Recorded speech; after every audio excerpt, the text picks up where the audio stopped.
Bonjour, bienvenue dans J'ai demandé à Fabrice, vous savez, le podcast, l'émission dans laquelle je réponds à toutes vos questions qui concernent notre existence.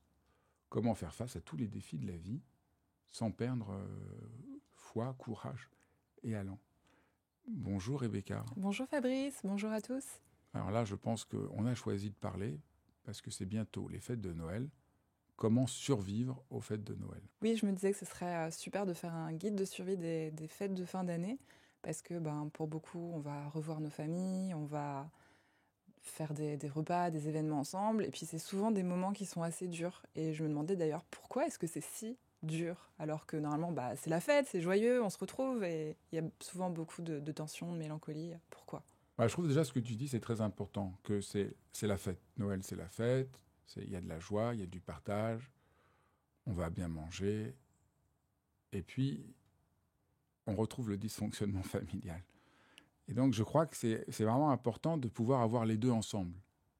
Parce qu'il ne s'agit pas du tout de dénier la fête de Noël, et il y a plein de choses qui nous font plaisir, et on est quand même content de voir notre famille, pour la plupart d'entre nous, parce qu'il y a plein de choses qui sont structurantes de voir sa famille.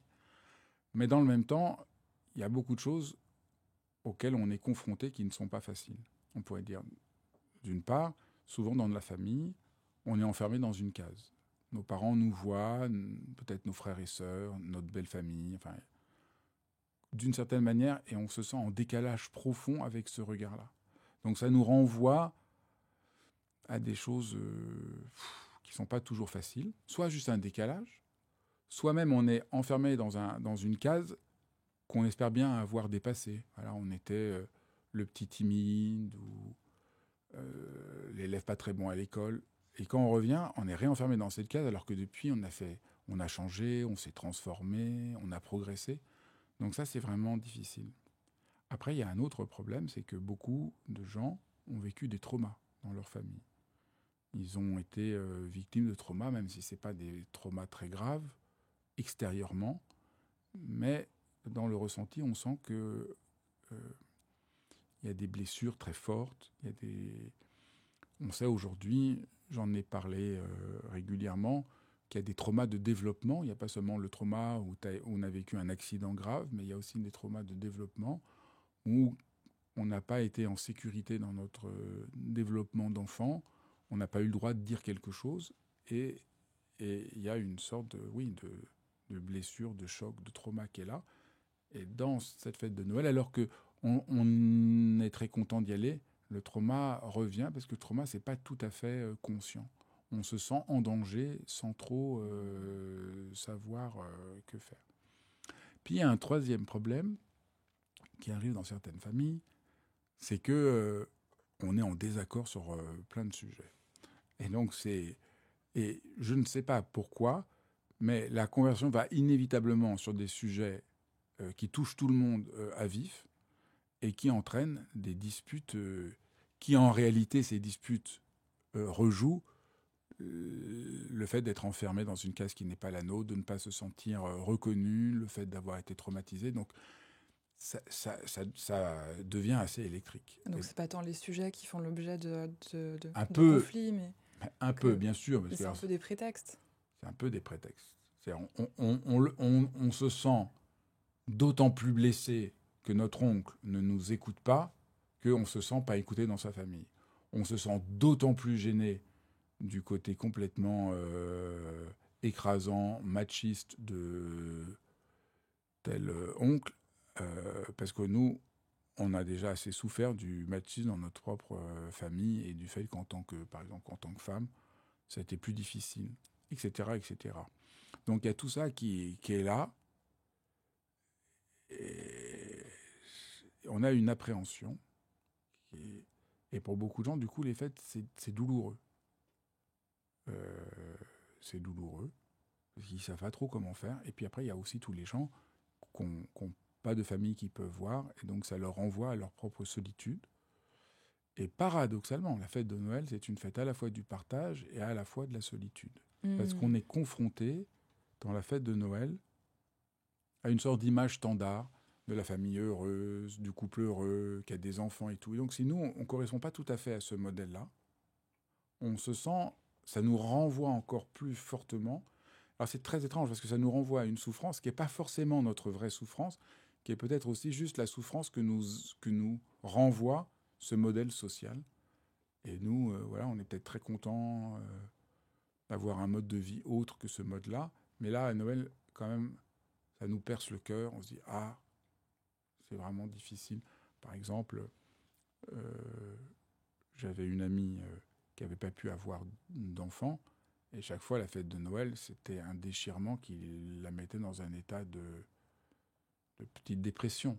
Et on peut comprendre.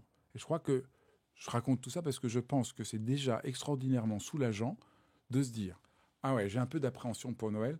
C'est pas que je suis vraiment complètement relou, qu'il y a un truc qui va pas chez moi. C'est en réalité normal. Personne n'en parle trop, mais en C'est réalité, vrai. tout le monde sent ça. Mm. Mais comme on est positif, comme il y a tout ce commerce sur les cadeaux de Noël et tout, on s'autorise pas. Je pense que si on se dit « Ah bah ouais, Noël c'est merveilleux », et en même temps, ouf, c'est un peu difficile, c'est déjà un immense soulagement. Ça participe de ce que j'appelle toujours ma grande stratégie, mettre fin à la culpabilité et à la culpabilisation. Et donc là, il y a un truc qui nous culpabilise. Et non, on peut passer, je crois, un bon Noël si on est déjà au courant que on n'est jamais dans le monde idéal et qu'on va. Et je te propose maintenant de te donner plein de pistes, de trucs pour réussir à passer un joyeux Noël. Alors, comme on fait, par exemple, quand moi je reviens dans ma famille, ben, voilà, comme tout un tas de gens, je suis facilement pris dans des projections. Comment je peux faire pour mettre un petit peu, pour reprendre ma place, en fait? Je crois que la première truc, c'est qu'il faut poser des limites. C'est très important. Dans notre monde, on ne sait pas très bien poser des limites. Donc, il faut poser des limites peut-être en amont. Voilà, je viens, mais je reste 2 jours. Il faut poser des limites régulièrement. Parce qu'en fait, ce qui se passe, c'est qu'on n'ose pas. On croit qu'il faut qu'on fasse pas de peine et qu'on rentre dans le moule pour qu'il n'y ait pas de problème. Et en réalité, ça ne marche pas du tout. Donc, on fait vraiment la mauvaise stratégie qu'on a. Et on se dit, mais si je pose des limites, je dis, voilà, là, voilà, si on a des sujets chaque année qui reviennent, voilà. Par exemple, tu es célibataire et ta famille te demande 50 fois alors quand c'est que tu rencontres quelqu'un.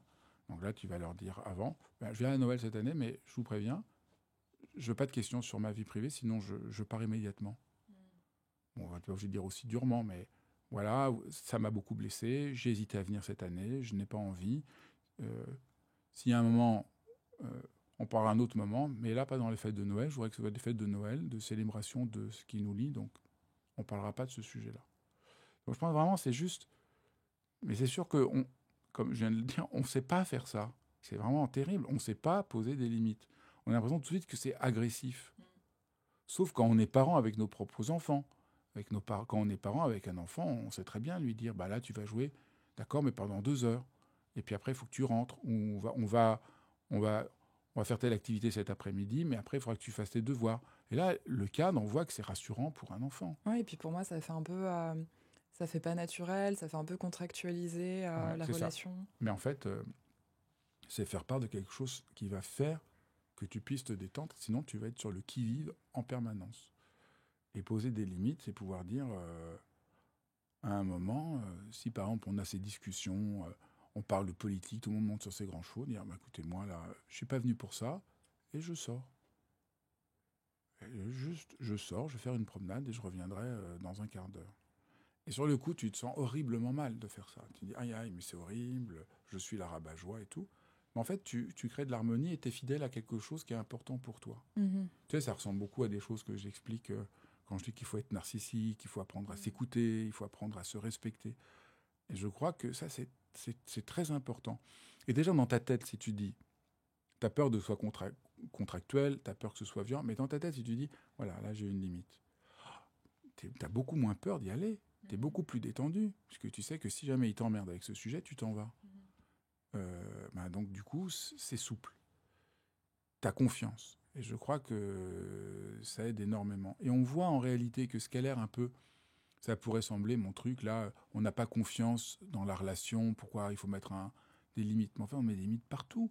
Dans le cadre du boulot, il y a des limites. L'être humain, il a besoin de limites. C'est tout à fait... moi, quand je fais un travail, je prépare un livre, je mets des limites. Je me dis, voilà, je vais faire ça. Pendant un mois, je vais préparer des éléments de recherche et je vais lire ça et ça. Je ne dis pas, je vais faire pendant... je mets une limite. Donc, mettre des limites, c'est tout à fait ça. Donc, il faut appliquer vraiment cette clé fondamentale de toutes les relations dans ces rencontres qui peuvent être chaudes. Et vraiment comprendre que si on le fait, ça peut être fait avec amour.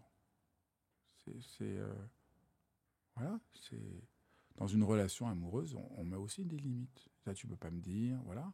Alors pourquoi dans une relation comme ça, familiale, il n'y aurait pas de limite? En fait, c'est ça qui se passe. C'est que les limites sont pas posées, donc il y a une sorte de méandre, et c'est angoissant. En fait, c'est angoissant, parce que, tu sais, ça fait longtemps maintenant qu'on fait la distinction entre la peur et l'angoisse. Hein. J'ai peur de quelque chose, d'un vrai danger. Là, j'ai peur... Mais l'angoisse, elle est sans forme. Il y a quelque chose qui m'angoisse et je ne sais pas quoi. Et dans la famille, comme on n'a pas posé le cadre, il peut y avoir quelque chose de très angoissant. Parce que ça peut déborder de tous les côtés. Je peux être pris en défaut de n'importe...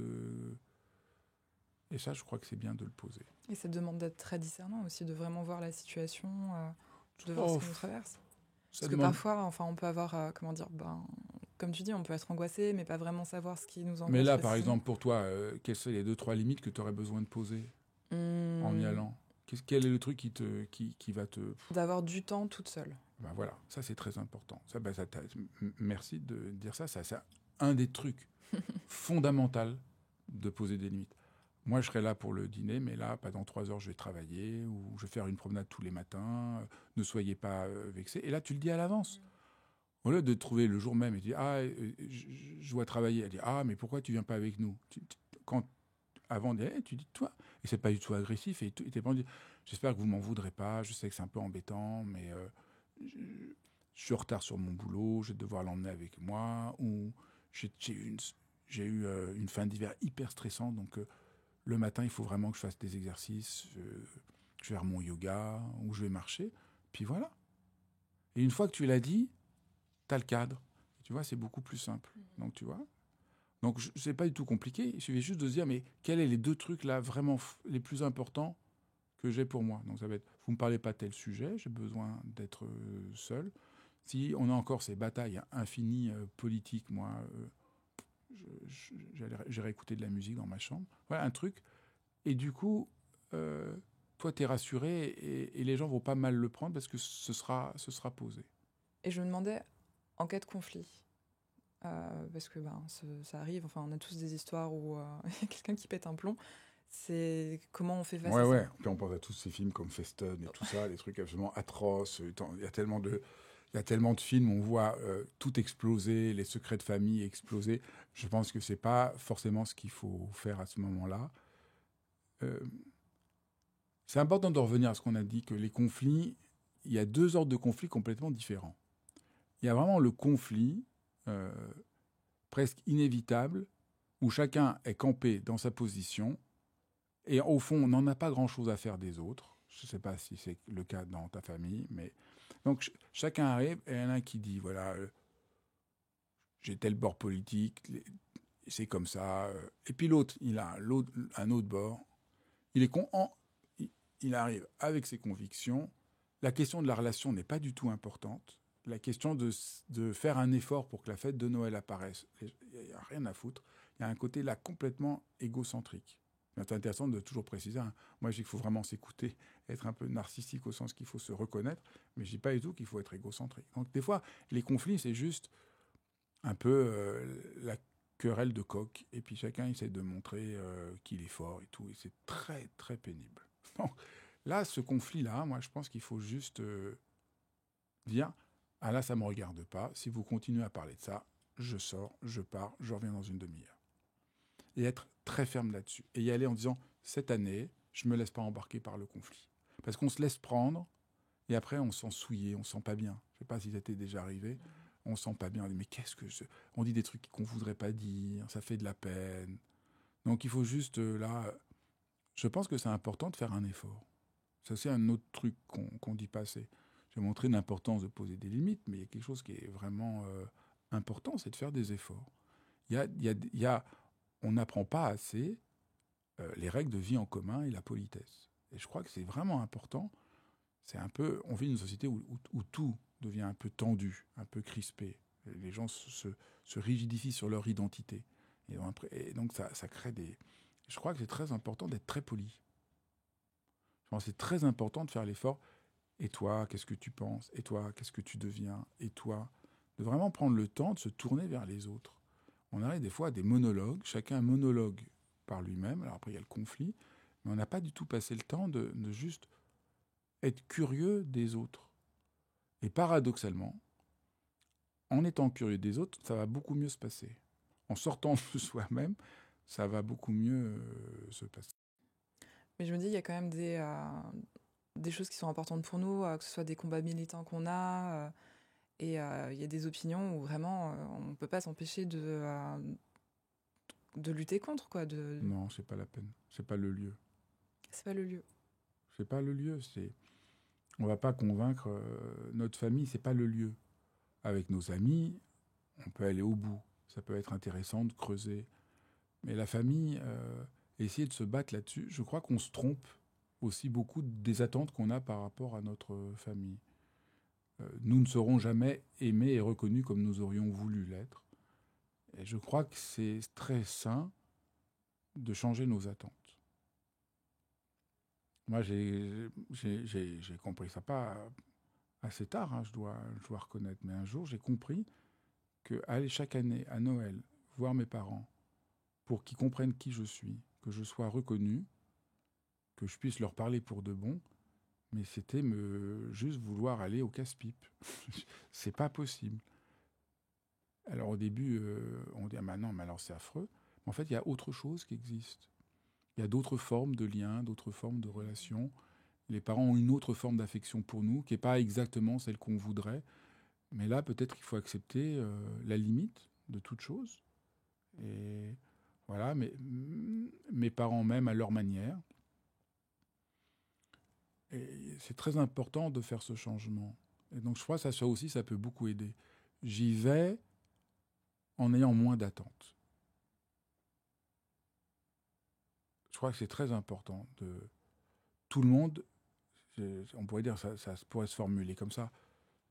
Dans cette vie, tout le monde ne m'aimera pas.